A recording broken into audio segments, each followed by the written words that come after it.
নেওয়া যাক Santahar junction railway স্টেশনটির সংক্ষিপ্ত ইতিহাস। 1878 সাল থেকে কলকাতা থেকে শিলিগুড়িতে রেলপথে যাওয়ার জন্য 2 ধাপে রেল ভ্রমণ করতে হতো।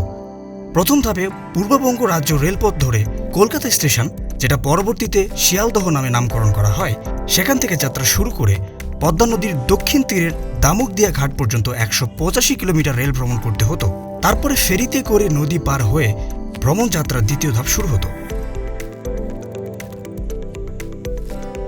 দ্বিতীয় ধাপে উত্তরবঙ্গ রেলপথ ধরে পদ্মার উত্তর তীরের সারাঘাট থেকে শিলিগুড়ি পর্যন্ত 336 কিলোমিটার রেল ভ্রমণ করতে হতো।